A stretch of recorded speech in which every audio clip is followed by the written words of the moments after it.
TikTok, time to rock. Good evening, good morning, good afternoon to everyone who's watching all around the world.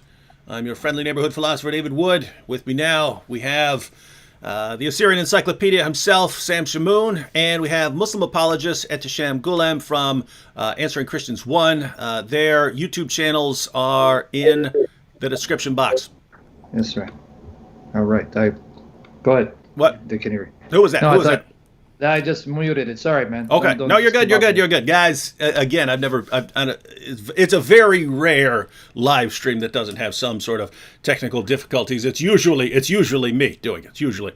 All right. Well, those of you who were here yesterday, you saw that we had a conversation for a while. Ehtisham opened up by giving a presentation on some of the reasons he's persuaded that Muhammad is a prophet. And then we had a discussion of a portion of those reasons. And let me see where I actually had the list from yesterday here. So we ended up talking about a lot about the claim that the Quran says that the Bible's been corrupted, and we talked about Jeremiah 8:8, and then we didn't get into some of Ehtisham's opening arguments about the biblical criteria of a prophet and how Muhammad fulfills them, specifically the criterion of performing miracles and of fulfilled prophecies. Then Ehtisham also gave a couple of examples. He'll be able to recap those here in a second. And Ehtisham mentioned, he didn't go into detail, the scientific accuracy of the Quran and something very interesting, moral problems with Muhammad. And can Christians be consistent when we criticize Muhammad for various things he did when we look at the Bible and we see prophets doing all kinds of things as well? And Ehtisham argued that he believes that Muhammad was sincere. That's interesting. He's not going to get any argument. He's not going to get any argument out of me on that point, because I actually believe that Muhammad did sincerely believe that he was a prophet.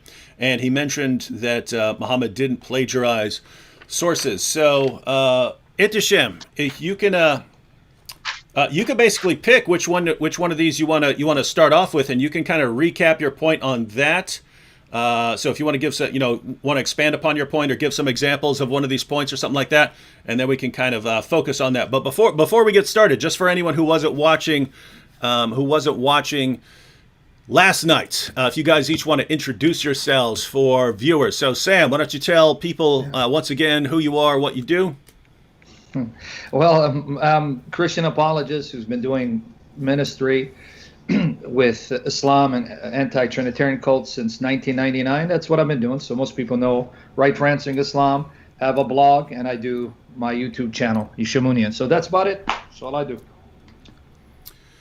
And Sam, a lot of people have noticed, regardless of their background, that you seem to have a computer-like memory. And for those of you yesterday who were saying, "Wow, I want Sam's brain," ladies and gentlemen, trust me, you don't. The people who have abnormal memory abilities in one area, their brains usually do not work as well in other areas, right? And so if you had Sam Shamoun's brain, you would get the benefits of the brain, but you'd also get the costs as well. And trust me, it's not worth it. All right, Ehtisham, why don't you go ahead and introduce yourself for everyone? Hi, my name's Assalamu alaikum, and hello to any non-Muslims. My name is Ehtisham Gulam. I've been a Muslim apologist for over 10 years now. I got my Bachelor of Arts from Wayne State University a few years ago. I work at a hospital, Novi Ascension Hospital, and I make YouTube videos. The link for my channel should be in the description below. I have a website too, so if you go to my channel, my website should be on the top section there. And that's pretty much all I can think of. Oh yeah, I've done interviews with various scholars like Dr. Richard Carrier and Robert M. Price and stuff like that. So I have interview videos regarding the origins of the Bible and Christianity and stuff like that. So people who want to know the Bible from like these atheist scholars, they can go on my channel and things like that. I like researching the Bible and the Quran and Judaism, Christianity, and Islam. That's one of my hobbies, I guess. And I'm a DC guy, as you can see in my shirt. I noticed that. I've got a Spider-Man shirt. Sam has a General Marvel shirt, and Etisham has a DC. So we got a sort of Marvel versus DC today going on. And by the way, you know what we need to say though? I gotta say this. By the way, I hear background noise. Like I think it's probably Etisham. I can hear me, but what I'm saying is you got to give Etisham credit. He's one of the few Muslims who's willing to come here and prove what he believes because he has confidence. His religion is the truth, and Muhammad is a messenger. So you got to respect that because he's here doing that. So we give you respect for that you're willing to at least engage and demonstrate why you believe Islam is true. So for that, we should give him kudos and respect him for that. And thank you for joining us. Yes, no problem. I mean, I'm sorry. Can I say something? Yeah, I mean, no problem. I mean, I like talking religion with you two as opposed to James White and stuff like that. I've had problems with him, so I've just I ignore him or I make fun of him on my channel. But you two, you're fine. So as long as we keep it respectful, I think we should be good. Yeah, I think all the time, Clint. I think we'll be fine here. And I noticed a lot of people in the chat before we get started. A lot of people in the chat are mentioning that Hatun Tash was attacked today. But yeah, everyone, I'll check with Hatun, and if she wants to come and discuss something, then yeah. But we'll have to look into that. So yeah, we're not talking about that here on this program. But I understand it just happened, and so people are asking about it. But yeah, I would want to check the details on that first. All right, Etisham. So which argument would you like to look at first now? And feel free to go into it. All right. So I don't. You know what? You had a better list than I had. Can you just repeat the thing? Yeah, probably a good place to start would be the biblical criteria of a prophet. So you mentioned the biblical. You want to do that? You want to do that? Or yeah, you want? Yeah, whatever you want. Anything you want. You mentioned you could we could through anything you want. So we could talk about the biblical criteria of a prophet. Yeah, that's what you want to do. You mentioned some examples of Muhammad saying things that came true, or that prophecies that were fulfilled, and you mentioned Muhammad performing miracles, and you mentioned that these were fulfillments of biblical prophecies, and you mentioned scientific accuracy of the Quran, and you mentioned how moral objections to Muhammad are problematic when coming from Christians because we have biblical prophets doing things that we would regard as immoral, and so any one of those points you want to go into. All right, so let's start with the criteria, the proofs for prophecy and miracles and stuff like that. Because when it comes to moral issues, I got to look up the references in my Bible, so that's going to take a little bit. I should have done that earlier. My bad. So actually, Etisham, I have to point out, you have the Assyrian Encyclopedia right here. If you're thinking of something and you're not sure the reference, you can just say, Sam, what's a reference on this, and he'll give you that. That's how I do it. Yeah. It's actually easier for me when I'm if I'm working on an article or something and I need some references. It's actually easier for me to say, Sam, give me all the references on this, than for me to actually look them up, because he spouts them all out. So yeah, if you need any references on any of that stuff. Yeah. Let's see. He could give them all to you. It's quicker. Yeah. You give me too much credit, but glory to Jesus Christ. Everything good's from Him. We trust the Spirit. But go ahead, brother. In humanity. Go ahead. All right. So I guess I'm just going to look up my Bible because I think that's just. I'm just comfortable doing that. Okay. All right. So So before we began, some people have been coming on my channel saying about the debate format and stuff like that. So if I can just give my 2 cents on the format, because last time the format was problematic. I don't want problems this time. So, I want to have a friendly discussion, like an academic discussion. I don't want Sam Shamoun's rapid crossfire or whatever. That's the thing that happened with George Sayegh when he set up that thing with James White. So that was a problematic thing for me. So I don't want that again. So what I think we should do is I should go, and then Sam Shamoun should go. So there should be no questions back forth. Does that sound like a fair? Whatever you want to do, format? yeah, go ahead. That's fine. Do what you want. Fine? Okay. All right. So, all right. So another thing I want to say is it possible we can keep this shorter than 2 hours? Absolutely. Like an hour. Yeah. We can definitely go. You let us know when you want to wrap it up. Let us know. Yeah, whatever. Yeah, Because we could probably do an hour and a half and things like that because I have to go to my parents' house. no problem. So like an hour and a half or 2 hours, is that fine? Yeah, we'll it's I don't know where you guys are. It's 8:13 p.m. here on the East Coast, so we can be off by, well, let's call it 9:30 just to be safe, and then All right. that gives us an hour and 15 minutes from now. Hour 15 minutes from now? Mm-hmm. Okay. Yeah, I'm sorry. I just my That's mom's fine. sick, so I That's gotta go all right. sleep. All right. So another thing I want to say is this is going to be my last night on. I want to give other Muslim apologists a chance to come in and talk to you guys. So I don't want to hog the spotlight. Mm-hmm. So I'm gonna contact Sami Zaatari and Shabir Ali. Hopefully you can get Shabir Ali on here. Sure. Hopefully he can come on. Yeah. Tell Shabir. Yeah. Sam wants you to come on. Yeah, absolutely. All right, so the biblical criteria. So you know what? Let me just recap really quickly because last time we had some technical difficulties. Mm-hmm. So can I just recap the things that were missed, or you just want me to jump into the issues? Yeah, well, I mean, you're going to have an opportunity to recap each one of them. We'll just kind of do it separately so we can focus on one at a time. So you can anything on the biblical criteria of a prophet here. So Muhammad's miracles, fulfilled prophecies, anything you want to bring up, and then we'll get a response from Sam, and then you can respond to his response, and we'll get a few responses in, and then after that, and then we can move on to another point. All right. So I'm just going to repeat the biblical criteria real quick for people, and then we can just get to it. So basically, what is the biblical criteria for a prophet? Now, you might be saying, why am I bringing this up when I believe that Islam teaches the corruption of the Bible? Because I'm talking to a Christian audience, so we got to judge Muhammad by the criteria of the Bible. So the first thing is he must command the people to worship the God they know, Deuteronomy 13 and 18. The Prophet Muhammad did that. He said, worship one God. So that's the first thing. The second thing is give a true prophecy of a future event or a miracle, Deuteronomy 13, 18. Prophet Muhammad did that. Not claim to be the Messiah, Jesus, or Elijah. Gospel of John, chapter 1. I know Sam gave a response and things like that. We didn't have time to go over last time. Maybe we can get into it. Maybe I can respond now. So then what about the moral character? I'll just get into that real quick. We know that Aaron built the golden calf in the Old Testament. And I'm sure Sam Shamoon knows the exact reference. Mm-hmm. We know that David committed adultery, according to the Old Testament. We know that Noah, after the flood, got intoxicated. So what is your standard for accepting or denying a prophet? Now, you might say, well, he's got to say the name Yahweh or the Tetragrammaton. The problem is Jews don't even say that name.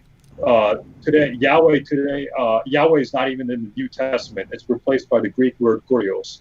Not even the Greek New Testament manuscripts say Yahweh or the Tetragrammaton. It says kurios. So Christianity fails that same exact test. The New Testament does not say that word, as simple as that. So the New Testament will not be invalid given the test of the Yahweh or the Tetragrammaton. So that's just my brief recap. If you want me to recap something else, I can. But yeah. So we have kind of let's see. So Muhammad, looks like your points, and I'm sort of appealing to the points from today and yesterday, that your points were that Muhammad he preached the one God as a true prophet should.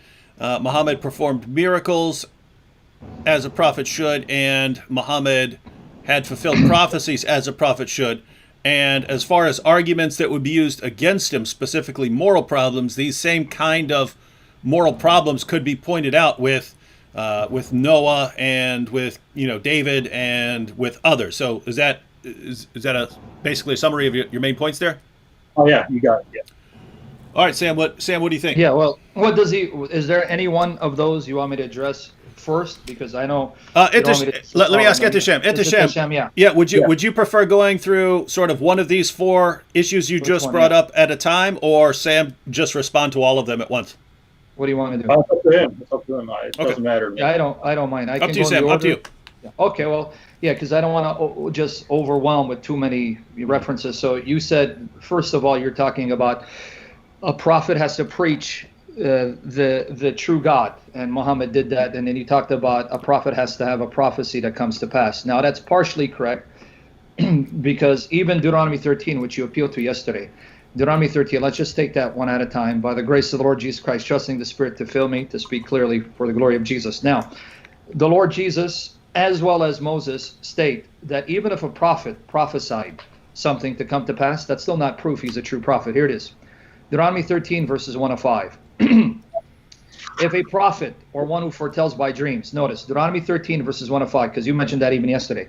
If a prophet or one who foretells by dreams appears among you and announces to you a sign or wonder, and if the sign or wonder spoken of takes place, and the prophet says, let us follow other gods, gods you have not known, and let us worship them, you must not listen to the words of the prophet or dreamer. The Lord your God is testing you to find out whether you love him with all your heart, with all your soul. It is the Lord your God you must follow, and him you must revere. Keep his commands and obey him, serve him and hold fast to him. That prophet or dreamer must be put to death for inciting rebellion against the Lord your God, who brought you out of Egypt and redeemed you from the land of slavery. The prophet or dreamer tried to turn you from the way the Lord your God commanded you to follow. You must purge the evil from among you. Now, Jesus confirms this. Matthew 24, verses 23 to 25.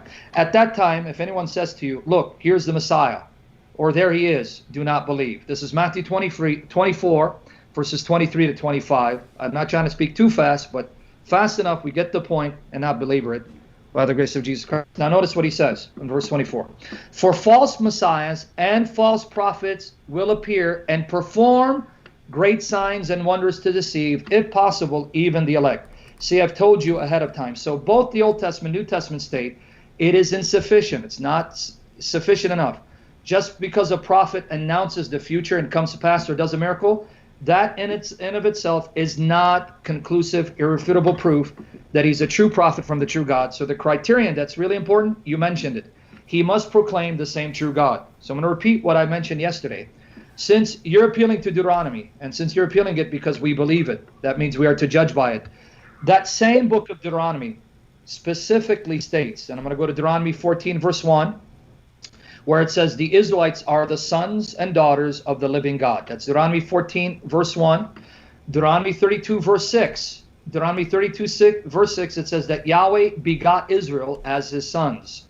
And that's repeated in Deuteronomy 32, verses 18 to 20, where God is chastening the Israelites, saying that they pretty much ignored and abandoned the rock who gave them birth, the rock who spiritually begot them, the rock who spiritually birthed them, the rock who spiritually fathered them, because God is not a physical being. He doesn't have sex.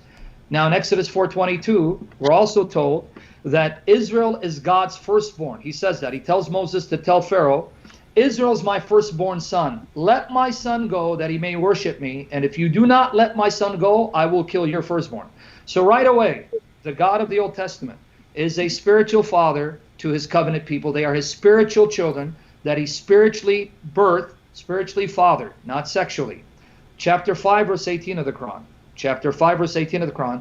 Chapter 19, verses 88 to 93 state, neither the Jews nor the Christians are the sons of Allah nor his beloved. They are just simply creatures. And the highest relationship you can have with Allah is a slave to master relationship. So it's not the same conception of God. Just add a couple more points because we'll stay on the conception of God before we move to other things. The same Pentateuch that you're referring to speaks of the messenger of the Lord, the messenger of God. There is a specific figure who's sent by God, who claims to be God, who is worshipped as God, and does things that only God can do. For instance, in Genesis 31, verses 10 to 13, Genesis 31, verses 10 to 13, Jacob has a dream in which he sees the angel of God coming to his aid to save him from the oppression of his father Laban. And the angel of the Lord says, and Jacob says, it's the angel of God. And the angel of the Lord says to Jacob, I have seen all that Laban has done to you, for I am the God of the house of God, Bethel, where you anointed a pillar and made a vow to me. So the angel calls himself the God of the house of God. It's like an angel saying, I'm the God of the Kaaba, And yet Jacob knows this is the angel, and yet knows that this is no mere creature. He's a messenger sent from God, who's also God. Therefore, the Pentateuch opens up the door for God existing as a plurality of persons. To add another one, Genesis 1, verses 1 and 2, it says, in the beginning God created the heavens and the earth. And when the earth was without form and void, the Spirit of God hovered over the watery deep. And elsewhere we're told in Job 33, verse 4, the Spirit of God has made me, and the breath of the Almighty has given me life. So to recap this point so we can talk about it. The Pentateuch that you refer to says God is a spiritual father. Israel is a spiritual son. The angel of the Lord is distinct from God, but happens to be God, is worshipped as God, and does things only God can do. Thirdly, the Spirit of God is creator. He was there overseeing the formation of the earth, making earth habitable, making life possible to exist on earth. And then we're told the Spirit of God has made me. So God, the angel, and the Spirit, these three are identified as being fully divine, doing things that only God can do. So did Muhammad believe that? Did Muhammad believe Allah is a father to the Muslims, spiritually, not physically? Did he believe that the angel of the Lord is God, distinct from God, can only do what God does? And do you believe that the Spirit of Allah, Ruh Allah, is creator and life giver? If not, then it's not the same God. So what do you say about that? All right, so you brought up a lot of points. All right, so David, last time you did a good job in moderating. Mm-hmm. So this time, if I'm going too far or something like that, make a signal saying, stop. You're so fine. If I'm rambling on too much, just stop me whenever. So first of all, you're begging the question that the Bible is correct when it's talking about these things. So if you're appealing to the Bible, if you're appealing to biblical verses, those biblical verses can be applied right back at Paul, because you believe Paul is a true disciple, or he was a prophesizing prophet according to 1 Corinthians and things like that. I know Paul's an apostle and things like that, but it's possible that Paul's the false apostle because Paul performed miracles in Acts of the Apostles too. So are you going to point the finger back at Paul? No, I personally don't think Acts of the Apostles is historically accurate according to, conservative scholars and things according to their conclusions as well. So, this argument can be thrown back at Paul. So, and then you said, did Muhammad believe as God the Father? Well, the Prophet Muhammad doesn't need to. He told the Jews and Christians that, it's the same God. He said that, Allah or God is the God he's preaching is the same as the Jews and as the Christians. So just because Islam says some different things about God doesn't mean it's a different God. He's preaching the same God. And you didn't talk about the fact that it doesn't matter if it doesn't matter about Yahweh, because like I said about Yahweh, and I'll repeat it, that Jews don't even say Yahweh's name. Right? The Greek New Testament doesn't say Yahweh. It says Kurios. It's replaced by the Greek word Kurios. So the New Testament fails that same exact test.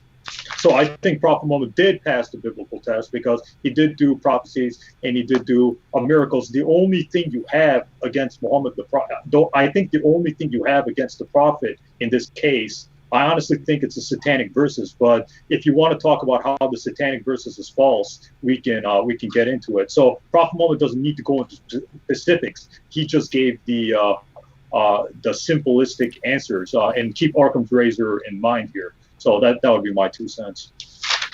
Can I respond now, Dave? 1 second. I just wanted to respond to sort of a little side issue here. Colleen keeps posting some claims saying we shouldn't be doing this. We shouldn't be having this discussion because of the Bible. But Colleen says, I know God exhorts us, do not enter into theological debates. So biblically speaking, this entire format is not scripturally founded. Sorry. And then she also says, Titus 3:9, do not get involved in foolish discussions about spiritual pedigrees or in quarrels and fights about obedience to Jewish laws. These things are useless and a waste of time. First of all, well, I would point out 3 things very quickly, Colleen. 1, Paul is talking about certain kinds of disputes, which are not what we're doing right here. 2, what we're doing right here, this does occur in the Bible, right? When it says that Apollos vigorously refuted his opponents in public debate by proving that Jesus is the Christ, that's what's going on here. When Paul was having public discussions with the Stoic and Epicurean philosophers, that's what we're doing, right? If two people disagree on something, it's a good idea to have a discussion or a debate. So you do find that thing. You do find that sort of thing in the Bible. So those are two things. And then the third thing would be, look how hypocritical you are, right? You're telling us, guys, you have the wrong position. Therefore, I'm going to refute you and show you that you're wrong and that you should adopt my position.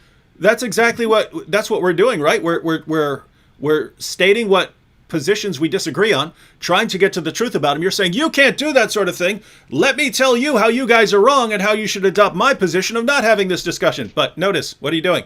You're trying to have a debate on whether we should be debating and whether debating is okay. Stop being a hypocrite. But, this is a silly position. If you don't like this, Colleen, go somewhere else. All right.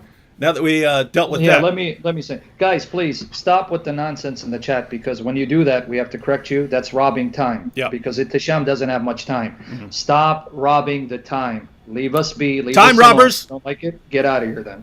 Because I don't want the time to pass us by now. Let's do a debate, DC versus Marvel. Let's do that. Yeah, that would be great, and Batman wins. But let me come back to some of the things you said. Now, the things you said, Itisham, maybe you forgot. You appealed to Deuteronomy 18, and you said, because you're Christians, I'm appealing to the Bible to show you that Muhammad passes the biblical criteria. You can't then, in the next breath, say, well, you assume the Bible is right, in order to then reject the very Bible that you appeal to convince us that Muhammad is a prophet. You can't have your cake and eat it too. If you're going to appeal to the Bible to show that Muhammad passes the test to convince us, then we are within our rights to use the same Bible to show that Muhammad fails the test and that he's a false prophet. That's the first point. You appeal to the Bible, and I'm appealing to the Bible show, no, he doesn't pass that criteria that you appeal to. But secondly, we can talk about Paul, and I guarantee you Paul will pass with flying colors, both from the Old Testament, the New Testament, and even the Quran. But I'm not going to change the topic to Paul, because Paul did not contradict anything in the Old Testament. Paul did not say God is not a father to his people. Paul did not say that the Holy Spirit is not divine and co-creator. Paul did not reject the deity of the angel of the Lord, all of which Muhammad did. So that's a second point. Third point, let's focus. You said Muhammad claimed that he did preach and worship the same God that the Jews and Christians believed in. He can make that claim all day, all night. Mormons make the same claim. Mormons tell Christians and Jews, we worship the God of the Old Testament. But when you press the Mormon, to them, God the Father was a man who became God, who has a physical body. He has sex. He sires children sexually. And two of his children are Jesus and Lucifer, who are brothers. They can claim that they worship the God of the Bible all day, all night, but their view of God shows they're not worshiping the God of the Bible. So Muhammad can claim all day, all night that he's worshiping the God of the Bible, but he contradicts, number one again, that God is a father to his people. The Quran says Allah's a father to no one. Well, right there, he can't be the God of Moses, because let me repeat what Moses said. Deuteronomy 14, verse 1, to the Israelites, you are the sons and daughters of the living God. What did Moses say? Deuteronomy 32, 6, Jehovah who begot you, who produced you. What did he say in Deuteronomy 32, 8? The God who gave you birth, the rock who beget you, which directly flies in the face of lam yalid wa lam yulad, because Moses' God does beget spiritually, not physically, not sexually. He doesn't have a wife that he has sex with to sire children. So no, it's not the same God. And then let's go back to what I said. The angel of the Lord, because the word malach in Hebrew, which we translate angel, doesn't mean a creature necessarily. It means a messenger sent with a message from God. This messenger calls himself God, claims to do what only God can do. He is worshipped as God by those who see him, and they recognize that this is God, sent by God. And then the Spirit of God, Ruach Elohim, Genesis 1 verse 2, is there overseeing the superintendence of the earth, making it habitable. And to confirm it, Job 33 verse 4 plainly states that the Spirit of God has made me. The Spirit of God has made me. That's the Jewish Bible. And the breath of the Almighty gives me life. So the Old Testament agrees with the New Testament on these areas. New Testament agrees with the Old Testament, but contradicts the Quran. And then finally, why would I need to refute your argument about Yahweh? That's not my argument. So please, Itisham, don't attack straw man. Just because some other Christians say Muhammad didn't use the name Yahweh, deal with them. Go to them and bring this up. That's what Samuel Green would bring up. I'm not Samuel Green. I'm Sam Shamoun, right? It's like me attacking Bassam's arguments that you didn't make. Yeah, but you see, at the Sham, this wrong part, and hey, but I'm not Bassam Zawadi. When you bring Bassam Zawadi, then refute him. Deal with what I said. I don't use that as an argument. So nothing you've said addresses what I've said, but hopefully now you can address this point unless you want to go to another area. All right, I took notes. Hang on. All right, so why am I appealing to the Bible? You might be asking. Well, like I said last night, I'm talking to a Christian audience. I'm guessing like 99% of the people watching are Christians. That's what I'm guessing. So then what would convince Christians of the prophethood of Muhammad? I'm using the Christian standard to convince the Christians that Muhammad is a prophet because he did do miracles, he did do prophecies. And then that's why I'm using the Old Testament and things like that, because Christians believe that's inspired. We Muslims don't believe it. Christians believe it. So because I'm trying to convince a Christian audience. Now, if I was talking to an atheist audience, if you two became atheists, then I wouldn't even bring up the Bible. So I'm using the Bible to convince the Christians that yes, Muhammad fits the criteria of a prophet according to your own scriptures. So I'm not being inconsistent there, or I'm not just using some random argument there. You said Paul did not contradict the Old Testament.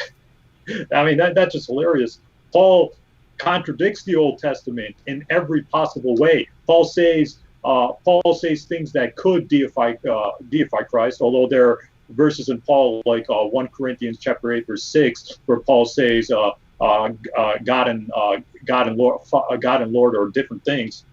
So, but I know there are like Philippians 2 and things like that. So Paul says things that are different, that says things that could be different from the Old Testament. Paul says that talks about a dying and rising Messiah. He talks about in 1 Corinthians 15 about Jesus' death being prophesied in the Old Testament and things like that. But when you go to the Old Testament, it doesn't talk about any dying Messiah or any crucified Messiah or any resurrected Messiah or things like that. And even William Lane Craig, right? I've read William Lane Craig over the years, and even he says that Jesus' prophecies of Jesus dying and rising are not clearly found in the Old Testament. So Paul contradicts the Old Testament way worse than Muhammad does. So that's why I'm bringing that up and to show consistent standards. Because keep in mind, Sam Shamoun, you're a Christian, so any argument you throw back against Islam, it could be thrown back again. It can be thrown back more forcibly on the Bible.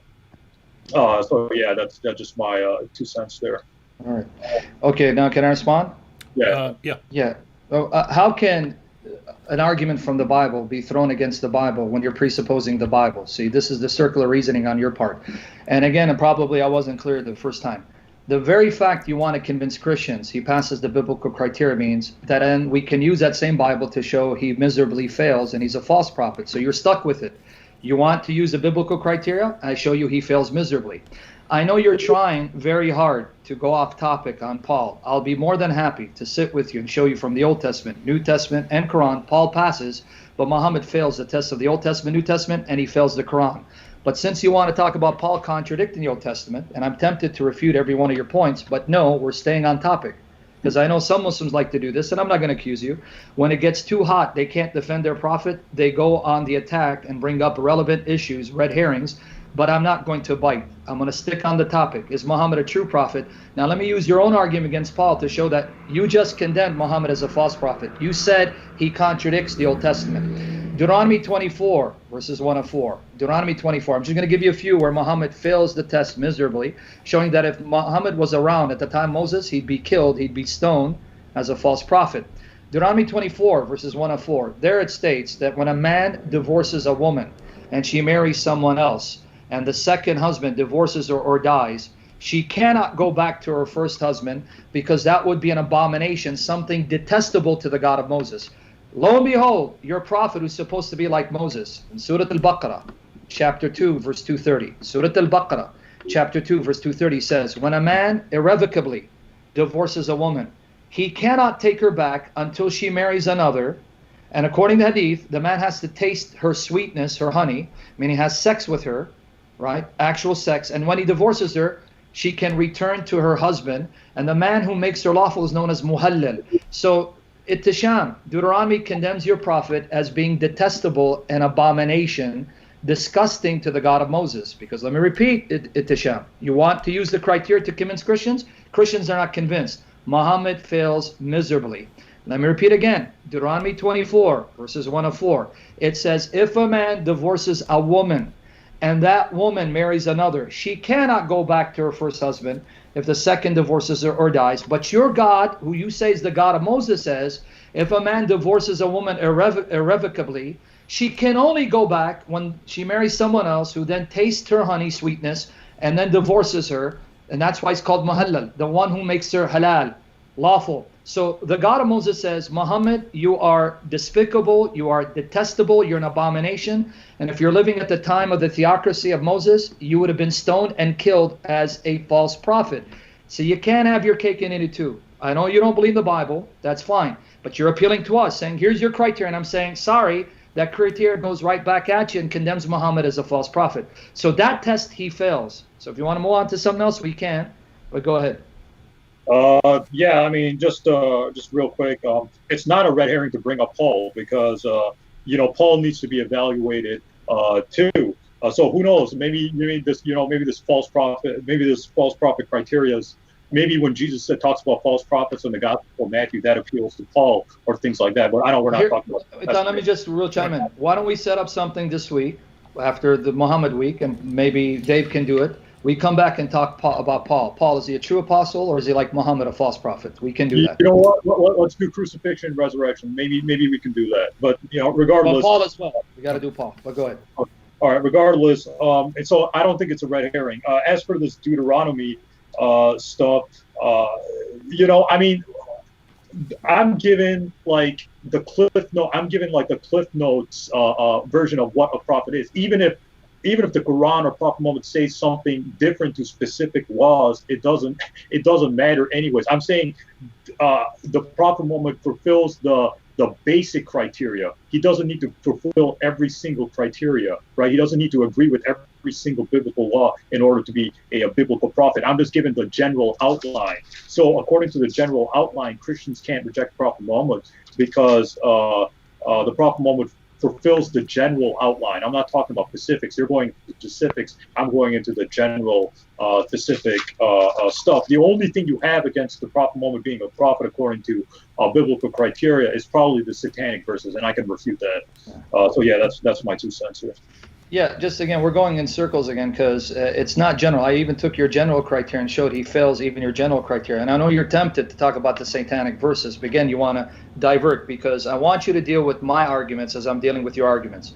You brought up the name Yahweh. I didn't bring it up. You're attacking strawman and bringing on red herring. Now you want to talk about Satan and satanic verses. I didn't bring it up, but I'm pretty certain. Well, let me just, Tisham, let me finish my point because you said no crossfire, which I don't mind. If you want to do crossfire, I can do that.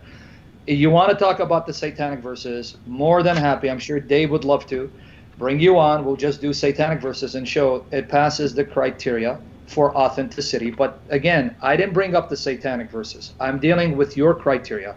I didn't even bring up criteria. I said, what is your criteria? According to your criteria, he fails even the general criteria as well as the specific. But since we're just repeating ourselves, maybe we can go to the other argument. Because I don't want to just keep repeating myself. Yeah, why don't Intisham, if you want to give your response to Sam there, and then we can go on to a different point. Yeah. So well, the satanic verses. I want to just talk real quick about that because the only reason why I brought that up is because I honestly believe that's the only argument Shamoon has against the Prophet Muhammad. That's why he didn't bring it up. Okay, fine. But I'll just say the satanic verses is false because it's been condemned by a lot of Muslim scholars. I know it's found in Ibn Ishaq, al-Waqidi, and Sa'd al-Tabari, but like I said before, all those sources are weak anyways. So that's why I'm bringing it up just to refute it before it's even brought up. But the Prophet Muhammad fulfilled like the basic things because did Muhammad affirm the worship of one God? Yes. Just because he didn't follow Deuteronomy 24 about marriage laws and the Quran chapter 2 verse 220 230 say something different, that doesn't mean he's a false prophet because he didn't go into specifics on those issues. Did Prophet Muhammad do miracles? Yes. Did Prophet Muhammad do prophecies? Yes. The specifics don't matter. The fact that he did it matter. You see, so there are three things. And the Prophet Muhammad spoke positively about people like Moses, about people like Adam, Noah, and stuff. All those prophets are accepted in Islam. So Islam's not bringing anything new. It's bringing the final revelation. So I think that's just my theological theory. So, I wouldn't mind because you guys you kind of discussed whether miracles or fulfilled prophecies would show that someone's a prophet without actually going into any fulfilled prophecies or miracles, which Ehtisham did mention yesterday. I remember him mentioning that Muhammad prophesied that people would compete in building tall buildings, and I think he mentioned Muhammad splitting in the moon. I think you mentioned a few things, but Ehtisham, did you want to talk about any of those, and then Sam could respond, or? Yeah, but one point before we go there, Ehtisham, because I want to address one thing. You said prophecy, but here's what you said. You said that Muhammad preached the worship of the one God. Okay, now Leviticus 26 verse 1, and I want you to address this. Leviticus 26 verse 1, God condemns anyone who would take sacred stones and venerate them. According to your sound tradition, which is part of your Umrah and your Hajj, Muhammad made it mandatory that if you're able to, when you perform the pilgrimage, the lesser or the greater pilgrimage, to kiss the black stone and to smother it and weep upon it. So here's my challenge to you, Ehtisham, from the very Deuteronomy and the Pentateuch you referred to. You're saying, he preached the worship of the one God. Can you show me anywhere in the Pentateuch or Deuteronomy, where God says, part of my worship includes kissing a black stone, smothering it, weeping on it as an act of devotion to me, when Leviticus 26:1 says, anyone who does that is condemned to hell. So can you show me that in the Pentateuch to show that Muhammad complies with the very criteria, the general criteria you appeal to? All right, I'm just writing my response. So, all right, Leviticus. Okay, so about this black stone kissing and stuff like that, Muslims, the Prophet Muhammad kissed it to respect it, or things like that. It doesn't mean Muslims worship it. He kissed it to respect it. Not where even Umar bin Khattab. I know you know that hadith. Umar bin Khattab said, "I'm only kissing you because I saw the Prophet Muhammad kissing you." He kissed it to respect, or he kissed it to respect it, not to worship it. It doesn't. And another thing is, most Muslims wouldn't even do that. It's not even a compulsory act to go to Kaaba and kiss the black stone. We have 1.6 billion Muslims or something like that. Most Muslims won't even go to Hajj, first of all, and most Muslims wouldn't even do that. So that's not even a compulsory act on us. So you kiss it to respect it, not to worship it. So Sam Shamoon, if you kiss your wife, does that mean you worship her? No, you're just doing it to respect her, right? Well, I hope so, but yeah. Yeah, let me address that. The Bible tells me to show affection to my wife, but condemns me to show affection to stones. So you're attacking strawman again and throwing out a red herring. So let me repeat my challenge again. I can show you in the Bible where God tells me to show love and devotion and affection to my wife because she's a living, breathing being. But the same Bible that tells me to do that condemns me for showing reverence to a stone that neither benefits nor harms, that's inanimate. So I'm going to try it again. You can say it's not worship, and you can say it's not compulsory, but your greatest example is Muhammad, and he's an example for you to follow. The man that you say is a prophet like Moses. So I'm going to try it again. You can explain it away and say it's not worship. He's just showing it respect. I was clear. The true God of Moses did not allow the Israelites to take a stone and show it that kind of respect and veneration. So if Muhammad is a prophet like Moses, then that means he's going to worship God the way Moses did. So I'm going to try it again. Can you show me where the God of Moses said you can take a stone, a sacred stone, a stone of any kind, show it respect? It won't be worship, show it respect, and in doing that, you'll be honoring me because this is something that I endorse. This is something I condone. When Leviticus 26:1 condemns anyone who would show any type of respect to an inanimate stone like your prophet did. So that didn't address my objection, and to correct you again.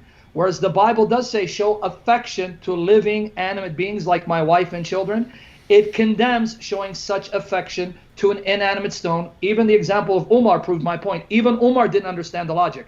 He went to kiss it and he said, I know you're a stone that neither harms nor benefits. Had I not seen the messenger of Allah do it, I would not have done it. So he's baffled. I don't know why he did it, but hey, he's the prophet and I have to follow his example. But that example condemned Umar to hell. So I'm going to ask you again. You said Muhammad taught the worship of the same true God that Moses commanded. But the God of Moses condemned venerating stones. Can you now respond to that instead of red herrings and straw men?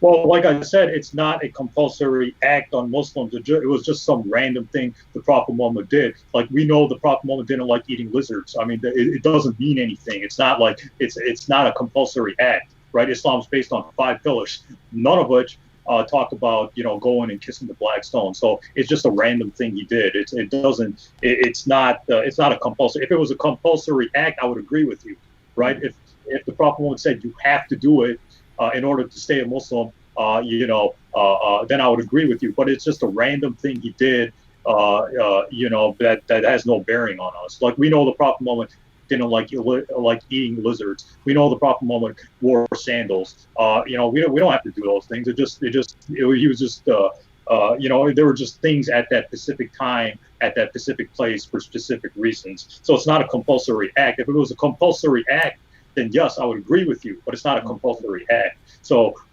that's the issue. I mean, you kiss your wife, so does that mean you worship her? So I mean, the logic doesn't follow. But we can move on to other things. Well, let me make a final point on this. Just one final, Dave, because he said it's not compulsory. You said there are 5 compulsory acts. Now, Ittisham, you and I both know. One of the 5 compulsory acts is Hajj, pilgrimage. You must, if you can afford it, at least once in your lifetime, make a pilgrimage to Mecca. You're supposed to run around it 7 times and then run between Safa and Marwa 7 times, throw stones at Wadi Mina, and kiss the black stone. So part of one of your 5 compulsory acts is that you must either touch the stone or kiss the stone if you can, but if there's a large crowd, you can't. At least try to symbolize that you're touching it. So even what you said, one of your 5 compulsory acts is pilgrimage. Part of the rites of pilgrimage is, if you can, if the crowd is not too large, kiss the black stone and touch it, which is why Omar had to do it because his prophet did it. So no, it is compulsory. And you said, if it's compulsory, I'd agree with you. So that means now you agree with me, Muhammad is condemned as an idolater, because you said if it's compulsory, I agree with you. It is. So I want everyone to hear you say, because I have the references here, the hadith, the rites of pilgrimage. And one of the rites, you must kiss it if you're able to reach it. But I want it recorded. I want you to say, part of Hajj, which is compulsory, I am not required to kiss the black stone and touch it. If I'm able to, I can ignore it. Do you want to say that on record? Because I want other Muslims to hear that. All right. So, David, can I respond? Yes, you can. And after that, we'll have to move on. Yeah, it'll be your final point. Go ahead, Dan. Yeah. All right. So, like I said, most Muslims wouldn't even do that in Hajj, right? Most Muslims wouldn't even do that. I know Muslims. I personally know Muslims who went to Saudi Arabia, went to Hajj, and they skipped over that part. They didn't even do that part. And to get 1.6 billion Muslims to Saudi Arabia to do Hajj is impossible, right? It's not a compulsory act. The Prophet Muhammad didn't care about it. It was just some random thing he did. So it's not a compulsory act in any way. I would agree with you 100% if the Prophet Muhammad said you have to do it. But Muslims have told, I haven't been to Hajj, but Muslims have told me personally, devoted Muslims who went to Saudi Arabia, went to Hajj, they said they didn't even do it. They didn't even attempt to touch it. That shows how unnecessary it is, how it's not even recommended. It's not even a general recommendation. So what the Prophet Muhammad did 1,400 years ago doesn't apply to today's standards anyway. So this is just a red herring, honestly. I think it's a red herring. It doesn't prove Muhammad's not a biblical prophet according to the criteria. Again, this is just a big red herring. Prophet Muhammad fulfilled the general criteria. Sam Shamoon hasn't done a satisfactory answer to that. So can we move on, David, or you want to add your 2 cents? Oh no, We want to move on. Let's move on. Yeah. yeah. What about on the issue of, well, we can move on to some of your other points, or if you wanted to talk about, you said Muhammad performed miracles, and you gave a couple of examples yesterday, and you said that Muhammad fulfilled prophecies. If you want to give you gave a couple of examples. If you you want to talk about one of those issues. So yeah, Dave. So Whatever if you want. so if you now yeah, I'm going to I'll go ahead and tell you, Sam and I think Sam still believes this. I know I do. We believe that according to the Quran, Muhammad actually didn't perform miracles except the Quran. Exactly. So that's our position. So if you wanted to make a case for why we should actually believe that Muhammad did perform miracles that would be similar to the miracles of a biblical prophet, you could go ahead and share your best examples with the viewers. I'm sorry. Can you repeat? I was writing my response to the Quran, not saying about miracles. Can you repeat? Basically, our position is that we don't believe that Muhammad performed miracles. We believe that those were sort of later inventions, and that the Quran actually denies that Muhammad could perform miracles. So if you wanted to, but you're appealing to Muhammad's miracles to show that he actually meets the biblical criteria of a prophet. So if we were assuming that miracles would give someone a good case that he's a prophet, what miracles do you believe that Muhammad performed apart from the Quran? Okay. So the Quran saying the Prophet Muhammad didn't do miracles, that's actually false. The Prophet Muhammad, or the Quran, is denying specific miracles to the Meccans. You know why? Because the Meccans were asking for miracles, and even if the Prophet Muhammad did those miracles, the Meccans still wouldn't believe. Like, I believe in the New Testament, Sam, you probably have the references where it says John the Baptist didn't do miracles. Yep. Or Jesus says I'm pretty sure the Gospel of Mark or the Gospel of Matthew, no sign shall be given to you except the sign of Jonah. The Gospel of Matthew chapter 12. I don't know the references, but it's in there. The Gospel of Mark and the Gospel of Matthew. You can look up. I apologize. You can look up the references. Matthew 16. Yes, Matthew 16. Even John the Baptist didn't do miracles, and the Jews were asking Jesus to do a miracle, and he said, no signs will be given to you. He was frustrated with the Jews too. So the Quran is basically, the Quran is not saying the Prophet Muhammad can never do miracles. That's not what he's saying. The Quran is not saying Prophet Muhammad's only a warner. He can't do miracles. The Quran is denying specific miracles to the Meccans, because even if Prophet Muhammad did those miracles, they still wouldn't believe. So that's the argument. The Quran is not denying that the Prophet Muhammad can't do miracles.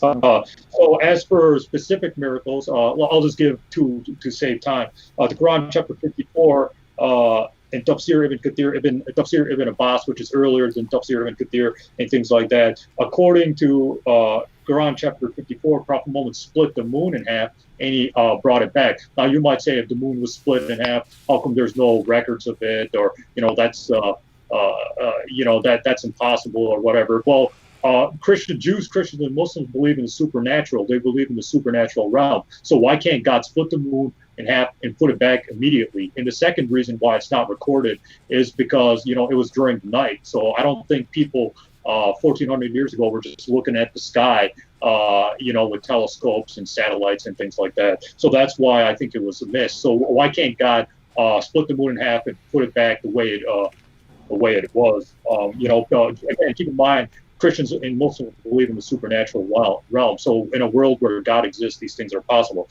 The second miracle Prophet Muhammad did was he healed people. According to Ibn Kathir's biography, Prophet Muhammad increased Abu Huraira's memory in Sahih Bukhari and Sahih Muslim. Prophet Muhammad had water coming out of his hands in Sahih Bukhari and Sahih Muslim, and things like that. And Prophet Muhammad was able to multiply food in Sahih Muslim.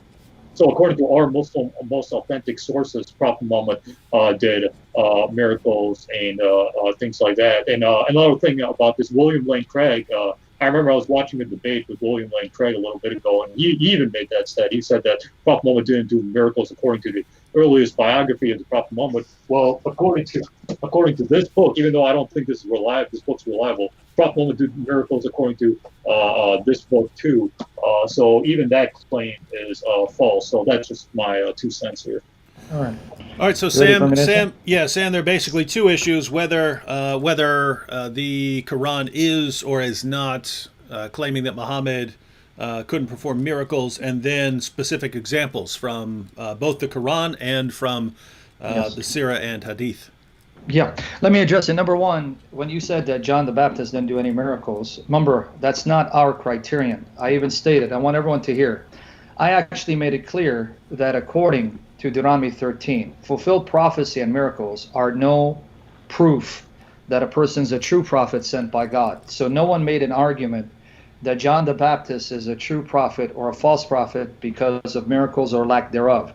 So when you give me a criterion, see, Muhammad is a true prophet, he did miracles, and say, well, see, John didn't do miracles and he's still a true prophet. As far as I'm concerned and David's concerned, that's not the argument that we're making for the validity of John the Baptist. That's first of all. So that's not our criterion, that's yours. Secondly, even though Jesus said no sign will be given to this adulterous generation except the sign of Jonah, even then he's saying they're going to receive a sign. Read it, Matthew 16, verses 1 and 2. He said that after giving them plenty of signs. He had already done dozens of miracles. The disciples did dozens of miracles in the name of Jesus. He didn't say no sign will be given. He goes, in spite of all the signs I've given you, you're going to get one final sign. One more. No other sign but this, the sign of Jonah.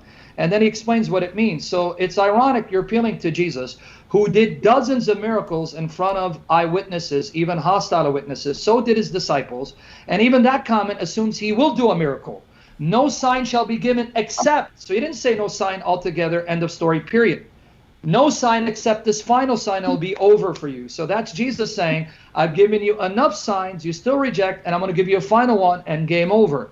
But then when you say that the Quran, this is what you said the Quran is denying specific miracles that the unbelievers asked of Muhammad. That is true for some of the verses, but that's not true for all of the verses. So I'm going to say you're again mistaken, because the Quran speaks in generalities. They're asking, why hasn't he done any sign, period? And they don't qualify it. For example, chapter 17, verse 59. I'm going to give you, and then I'm going to read Muhammad Assad. But you may reject him and say, well, he's liberal. Well, that's fine. You don't have to accept him, just like I don't accept any scholar you cite. But the problem is the evidence is on the side of Muhammad Assad because he's faithful to the Quran, whereas later tradition is trying to make Muhammad into a Superman comparable to Jesus. Little do they realize that's another weapon in the hands of unbelievers to show that the hadiths contradict the Quran. They're embellished and cannot be trusted in those areas. So let me just read a couple of verses for you. Chapter 17, verse 59. Chapter 17, verse 59. Nothing prevented us from sending the signs, but that the ancients cried lies to them. We brought Thamud the she-camel visible, but they did her wrong. And we do not send the signs except to frighten. Now notice, it didn't say, we didn't send the specific signs they asked. We didn't send signs generally. We didn't send signs generally. We didn't send any sign, period. Not just the specific ones you asked. And here's the excuse, because they rejected them before, so you're going to reject them too. Well, I can say the same thing. Ittisham, I'm a prophet, and I won't give you a miracle because what's the point? Even if I did a miracle to prove I'm a prophet, you'll reject it. So therefore, I won't do a miracle. It's a waste of time, but still, believe me, I'm a prophet. That's a very terrible, lame excuse on the part of Muhammad. Now, chapter 13, verse 27. Here you go. The unbelievers say, why has a sign not been sent down? Can you repeat that reference? I'm sorry. Can you repeat that? Chapter 13, verse 27. Okay. Chapter 13, verse 27. Why, the unbelievers say, why has a sign not been sent down upon him from his Lord? Didn't say a specific sign. A general sign. How come no sign from your Lord? They didn't say this specific sign. So you're taking select verses where they did ask for specific signs and ignoring the plethora of references where they're asking for a sign in general. Just any sign, period. And what's the response? Doesn't say, we already sent you plenty of signs. What are you talking about? No, here's the response. The unbelievers say, why has a sign not been sent down upon him from his Lord? Say, God leads astray whomsoever he wills, and he guides to him all who are penitent. Now, let me read Muhammad Assad, because then I have a question about the splitting of the moon, because you mentioned 54 verse 5. Here's what Muhammad Assad says, page 427. This highly elliptic sentence has a fundamental bearing on the purpose of the Quran as a whole. In many places, the Quran stresses the fact that the Prophet Muhammad, despite his being the last and greatest of God's apostles, was not empowered to perform miracles similar to those which the earlier prophets are said to have reinforced their verbal messages. His only miracle, let me repeat, his only miracle was and is the Quran itself. A message perfect in its lucidity and ethical comprehensiveness, destined for all times and all stages of human development, addressed not merely to the feelings, but also to the minds of men, open to everyone, whatever his race or social environment, and bound to remain unchanged forever. So Muhammad Assad, who converted to Islam, who translated the Quran from Arabic English, so he was a scholar, says, the repeated message of the Quran, he did no miracles, especially like those of the prophets before him. The only miracle is the Quran, which means these hadiths are contradicting the Quran. And if you're a good Muslim, anytime a hadith contradicts the Quran, the hadith go, not the Quran. So now, can you open up chapter 54, verse 1? Because you mentioned it, and this was part of your response. And I have more verses, but can you go to chapter 54, part of your response? Show me in that passage where it says that the moon was split because of Muhammad being asked to show a sign. When it says the hour has come, it's talking about the day of judgment. Can you read that for us? Or you want me to read it? But I want you to read it. Oh, no. Can I go? David, can I go? Yeah, it's your turn. He handed it over to you. He asked you to read. He asked you to read the beginning of Surah 54 and to show where it said something about Muhammad. But in addition to that, it's your time now. You can respond to anything he said. Oh, hang on. Etashem, you broke up there. Etashem is frozen. Etashem, can you hear me? Sometimes there are fluctuations in the internet. They only last 30 seconds or a minute or something like that, and then it works out again. So we'll go ahead and wait. I can hear you. Okay. I can't see you. I can hear you. Okay, your voice is a little breaking up, and you're not moving, so you're kind of frozen on the screen. But go ahead and try talking, and we'll see if we can hear you. Hello.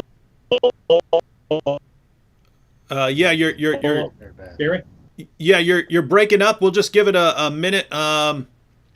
We'll just give it a minute or so. I want to let Sam keep talking until your internet catches up, which should be the case. If you want in me a few to seconds. just read the verse then, because he doesn't want, I'll read it and then he can respond. Yeah, Sam, you go ahead and read the verse, and then hopefully Etashem's internet connection catches up here in a second. All right, here goes. 54 verse 1, and I'll read 2. The hour drew nigh, and the moon was rent in twain. Notice, the hour drew nigh, and the moon was rent in twain. And if they behold a portent, they turn away and say, prolonged illusion, the hour. Now, here's what Yusuf Ali is going to say about this passage. Okay, here's what Yusuf Ali says about this passage. Let me see if I can find it.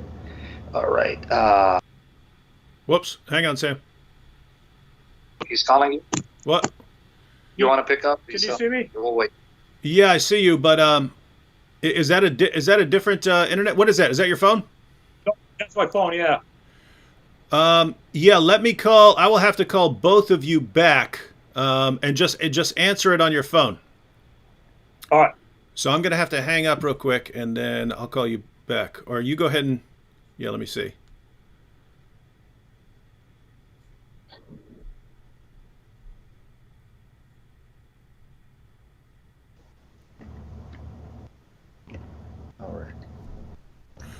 All right, Etasham, I think you have to hang up on your computer, and then after that, call me back on your phone. Just give him a second, Sam, or you can finish your point, Sam. But just okay. I explained yesterday. I'm fine at using Skype for talking to someone until something goes wrong, or we're trying to switch people in a group chat, and then I run into some problems here. Let's see. Now if you want me, yeah. All right, now we have you on again.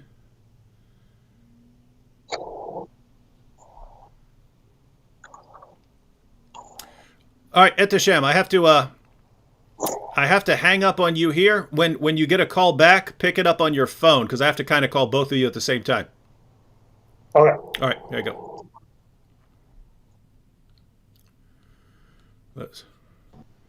Yeah, trying to figure out how to call Etashem here.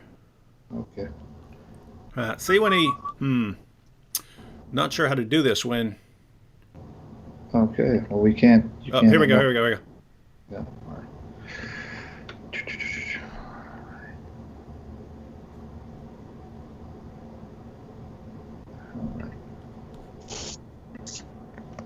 Oh, there we go. You got him? All right, can we get a sound check from you, Etashem? All right. Hi. Hello. Hello. Can you hear me? Yeah. All right, yeah. Go ahead. Time is yours now.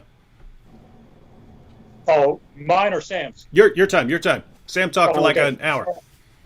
All right. So regarding Mark chapter 8, verse 13 through Mark chapter 8, verse 11 through 13, Jesus. Hang on 1 second here.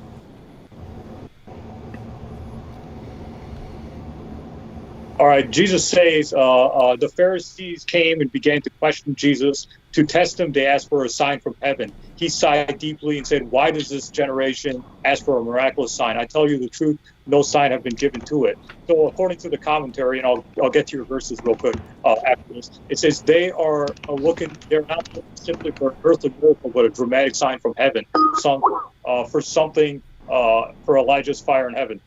So even the people of Jesus' day would persist in asking Jesus for a miracle, even after he performed several miracles, such as raising the dead back to life, healing the blind, and things like that. As for the Quran, chapter 17, verse 79, again, this refers to sending the signs the Quraysh specifically asked for, just how the Talmud specifically asked for the she-camel. Tafsir al-Qurtubi, God did not send it to them. So Tafsir al-Qurtubi predates your Muhammad Assad stuff. God did not send it to them as a mercy because God knows that if he did send the signs, they would still disbelieve.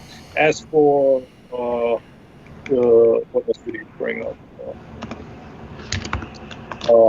As for the Quran, chapter 54, what did you say, Sam? What did you say about I can't hear you. 50. No, I said 54, verse 1. I said I was going to read you Savali was going to read a set. Where does it say that this is something Muhammad did when it says the hour has drawn nigh? What hour? Well, like I said, according to... Can you see me? No, you disappeared, but we can hear you. Go ahead. Yes. All right. Hang on one second. Let me try to get audio. Let me try to get video back. Even if you can't, we can hear you perfectly. Oh, you can hear me? Yeah. All right. There you go.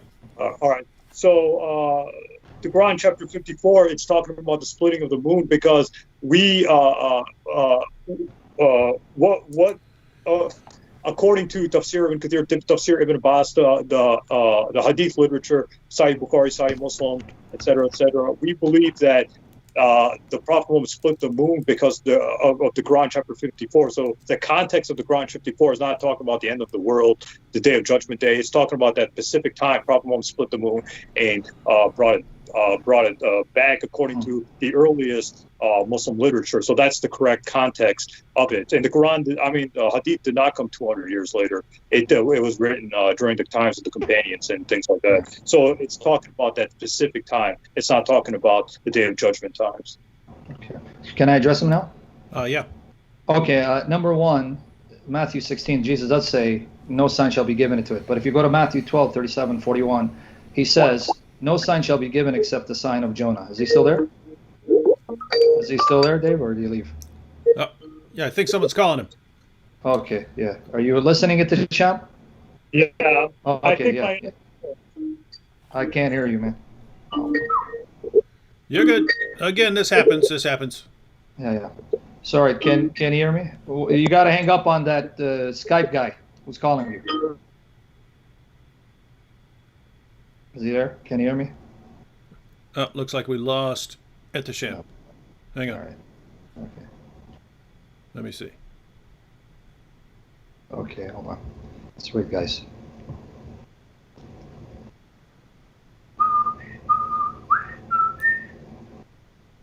What was that? Not me. I'm just whistling.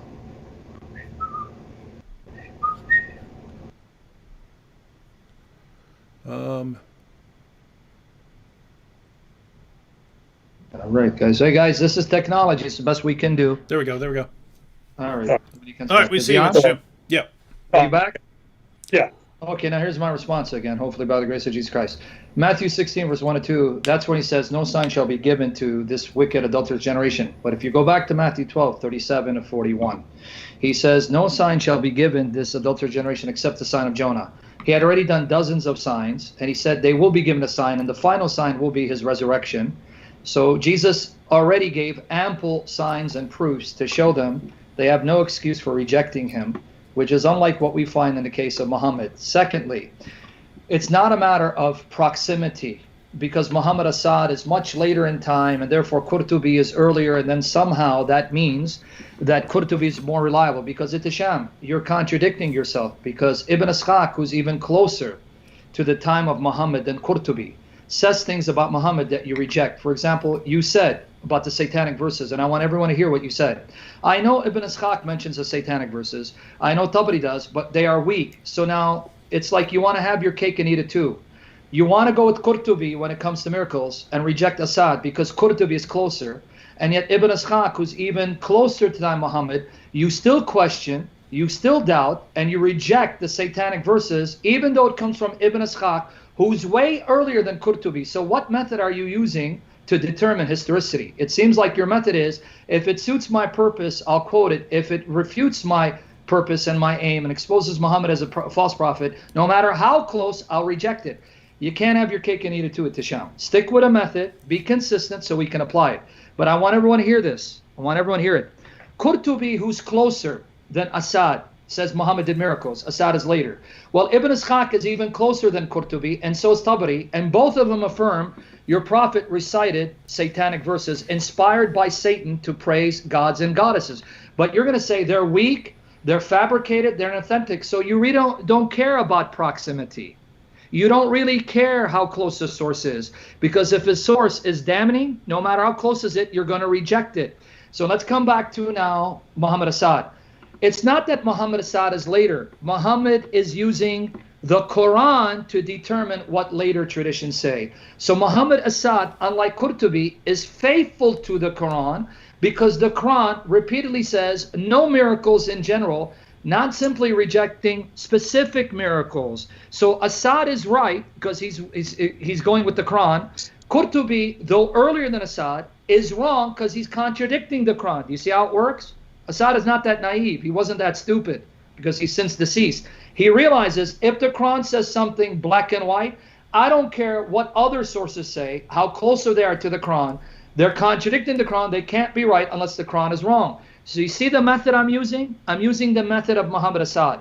If the Quran says black and white, no miracles, you can give me Ibn Ishaq and Tabari and Qurtubi. You can give them all saying he did miracles. The Quran trumps them unless you want to say that the son of Muhammad trumps the Quran, if that is the son of Muhammad. Finally, it is the future in chapter 54, verse 1. But before I get to that, let me read another passage. This passage proves he couldn't do miracles. And Ittisham, I hope you understand the argument. Because if you show me he did miracles, the Quran is a lie. Stop being a Muslim. Because I want to read this. Chapter 29, verses 48 to 51.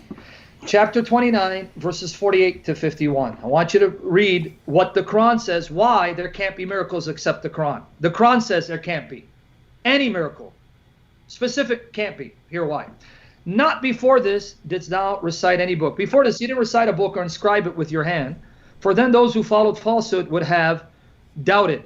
No, rather it is signs, meaning the Quran is signs, clear signs, in the breasts of those who have been given knowledge, meaning those who recite it. And none deny our signs but evildoers. Now watch this, Ittisham. They say, why have signs not been sent down upon him from his Lord? Notice again, it's general, Ittisham. You keep going to the verses that refer to specific miracles they ask. Here it's general. Why not signs in general? Any sign given to him. Muhammad didn't respond the way you would like him to respond. He didn't say, many signs were already given. You still don't believe. Here's the answer. Say, the signs are only with Allah, and I'm only a plain warner. What? Is this not sufficient for them?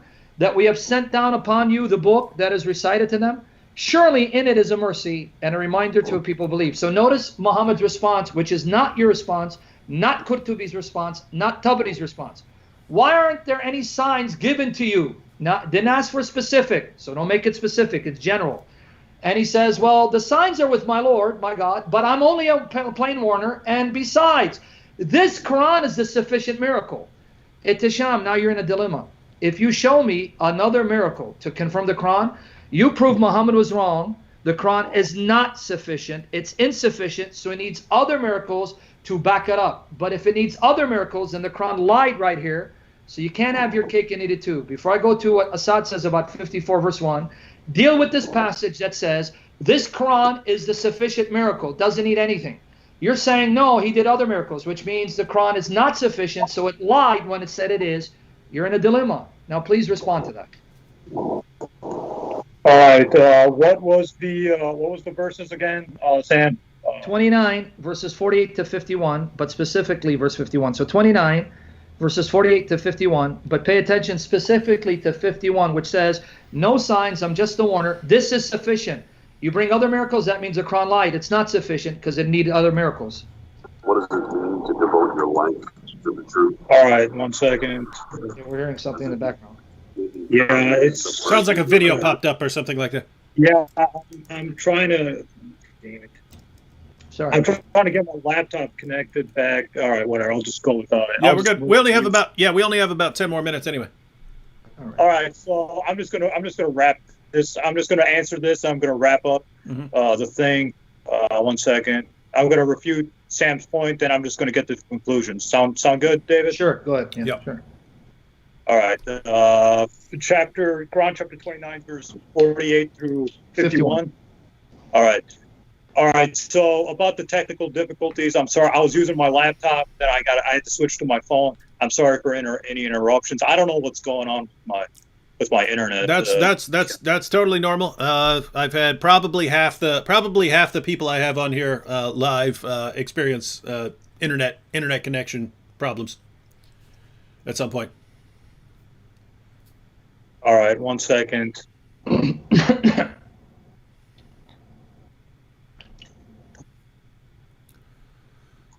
All right, so God, I had the verses Sam was bringing up, but I can actually put those up on the screen. Do you have a translation that you prefer?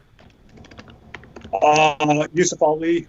Okay. No, I had the commentary on the internet to specifically address Sam, but my internet, my God, what the? All right. All right. Well, I mean, do you just want to? Yeah. All right, it's working. Never mind. It's working. All right. I don't know what's going on with. I think it's the weather, or I don't know what's going on with the. No, I do. Internet fluctuates based on how many people are using it. So if a bunch of people all of a sudden decide to watch Netflix, then your internet function drops because everyone in an area is using it. All right, so my internet's working good. So just give me 1 minute to access the commentaries to refute Shamoon. Yeah. Then I'll move to conclusions, and then we'll part ways. Mm-hmm.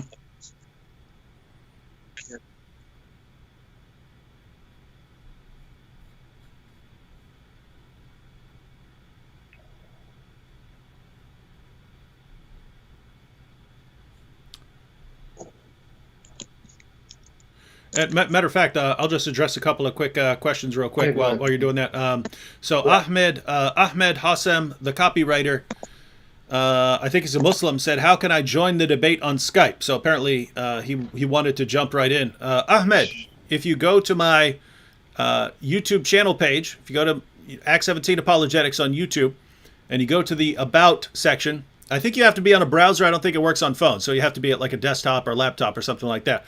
But if you go there, and you can click on my email address. Send me an email saying you want to join us for a discussion and that you want to talk about Muhammad, and we can work that out. And we have a bunch of messages from people who are saying that they want specific people on there. Guys, that's not on us. We're inviting everyone.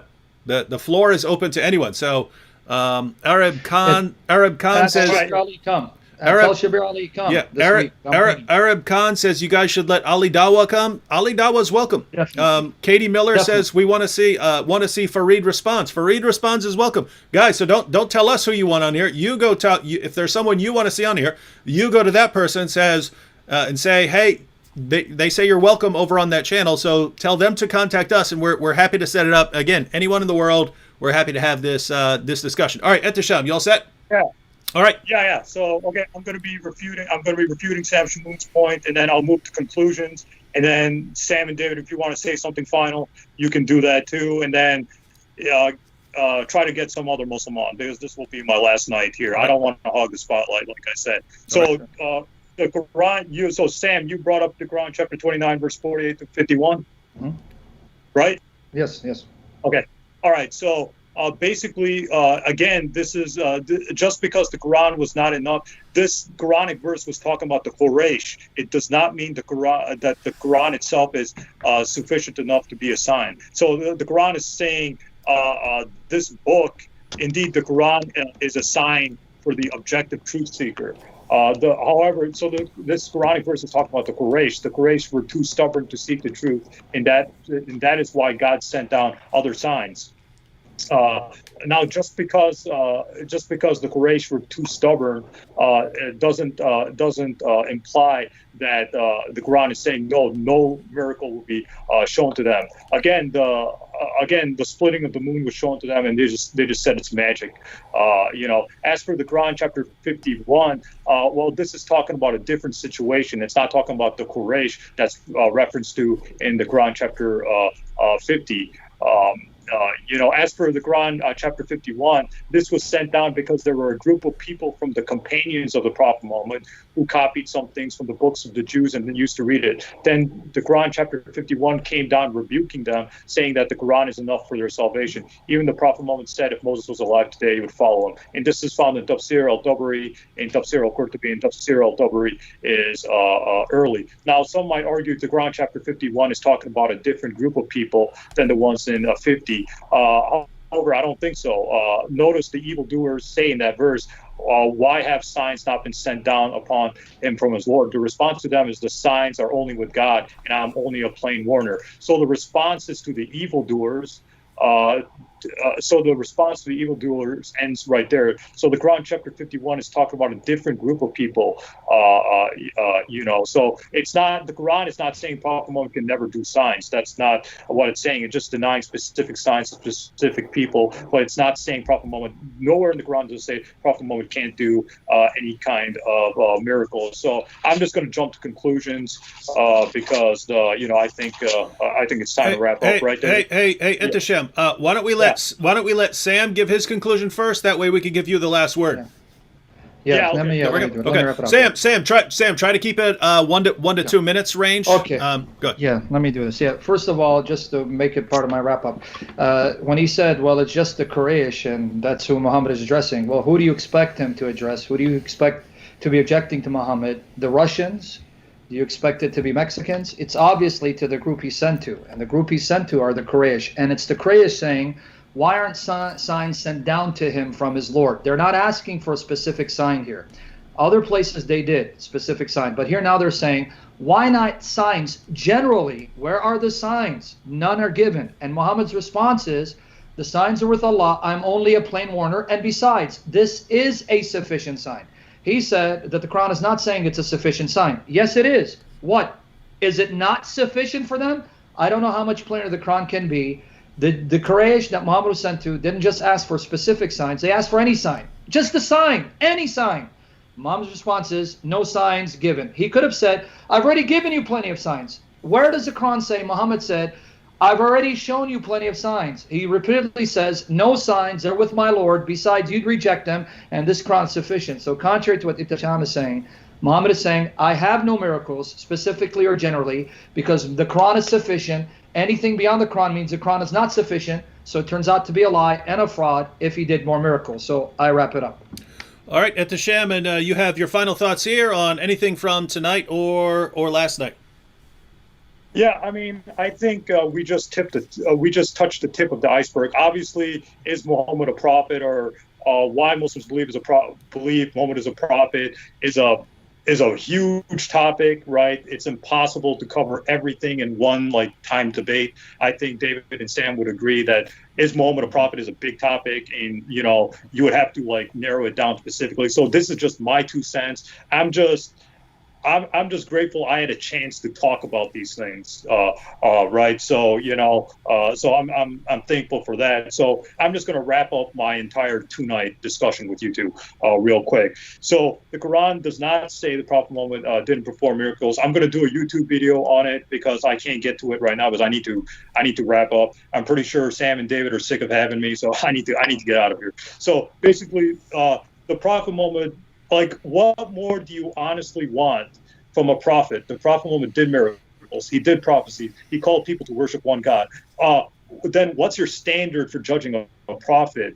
It doesn't get any better than that, right? I mean, what more do you want? If you're saying that, well, Prophet Muhammad contradicted the New Testament, that's a whole different debate, whether Jesus claimed God, whether he died by crucifixion, whether he was resurrected, and whether the disciples believe that or not. That's a whole other topic. So I think this is just my general Cliff Note version of why the Prophet Muhammad is a prophet. Like I said last night, Prophet Muhammad did say the Jews and Christians have corrupted their scriptures. The Quran does say the Bible is corrupt, and I've shown from conservative scholars themselves. I was going to bring up Jeremiah 8:8 right now, but because of time, I can't really get in. Maybe I'll make another video on that and things like that, where I read other commentaries, other Christian commentators saying that, Jeremiah 8:8 is talking about biblical corruption. It's talking about the corruption of the Torah and the 5 books of Moses and things like that. So I wish I had more time, but, I think I've overstayed my welcome. So conclusions here, right? I believe Muhammad is a prophet. I believe he fulfilled the biblical criteria for being a prophet. So I invite all of you who are objective truth seekers to at least consider the prophethood of Muhammad. You might have your reasons for rejecting him, but I would just ask that you honestly consider him. So in conclusions, I just want to say thank you to Sam Shamoon and David Wood for giving me an opportunity. I know I've insulted David Wood in the past. He gave me a platform, even though I didn't deserve it. So thank you, David. You're honestly a good Christian believer. You're a man who's seeking redemption. I like that about you. So, that's I think that's a good trait. So thanks. By the way, Tisham, that was the most obviously false thing you said tonight about David Wood, but I'll let you slide. Sorry. All right. Thanks to everyone. Thanks for everyone for joining us and watching this night and last night. Thanks to Sam and Etisham for joining us again. The links to both their channels are in the description box if you want to follow their channels. And again, we'll be having these discussions all week long. So anyone who wants to contact us, please do so. I have been contacted by a couple of Muslims. We still have to check out and see if the time and so on work out, but we'll be on one way or another tomorrow night, 8 o'clock p.m. Eastern time, Lord willing. Let me just leave with this before you hang up. Yesterday, Tisham brought in 2,700 people. Today was about 1,300, but I want to see 3,000 tomorrow, God willing. Show up! God bless you. All right, guys. All right, thanks for having me. Take care, Tisham. Catch y'all later. Yeah, you too.